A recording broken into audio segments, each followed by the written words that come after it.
ito sa mga taong nagmamahal ng nagmamahal. Pero sila yung tumapos ng isang relasyon, hindi dahil sumusuko na, hindi dahil sa mahina sila, kundi dahil napapagod na. Pagod nang manatili sa taong una pa lang ay maninom ng di ikaw ang pinili. At napapagod nang makaawa sa pag-ibig na ni minsan ay di binigay sa'yo. Yung kahit na anong gawin mo, mananatili kang mahina dahil pinili mong magpaalipin sa nararamdaman mo.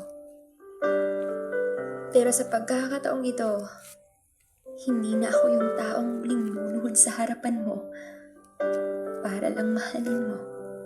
Hindi na ako yung taong nagpapakatanga sa'yo kasi marupok nga ako. Oo, mahal kita. At kung tatanungin ako ngayon, ay pipiliin ko pa rin mahalin ka. Pero bibitaw ako. Kahit na alam kong ako yung masasaktan, tatalikod ako. Kahit na ikaw pa ay nasa aking harapan, bibitaw na ako. Kahit na hawak mo pa ang mga kamay ko, kasi nakakapagod na.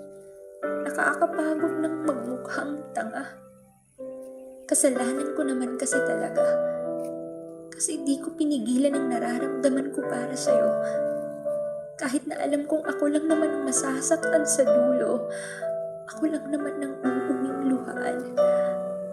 Ang uuwing talunan. Ang tanga ko.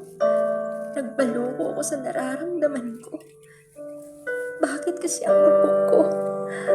Ang rupok ko pagdating sa'yo.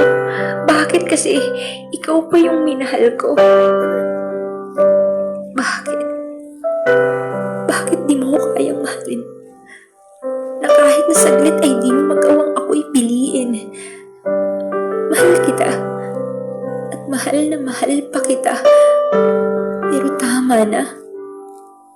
Kasi kahit ibibigay ko sa'yo ang lahat, alam kong di ako magiging sapat. Alam kong di ako ang karapat-dapat sa puso mo. Kasi di ako ang magpapasaya sa'yo. Kasi nga wala lang ako sa'yo. At kahit na sa isang segundo ay di mo magawang mahalin ako.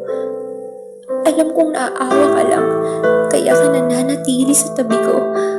Pero ramdam ko, alam ko na pinipilit mo ang puso mong mahalin ako. Ramdam ko na nahihirapan kang makasama ako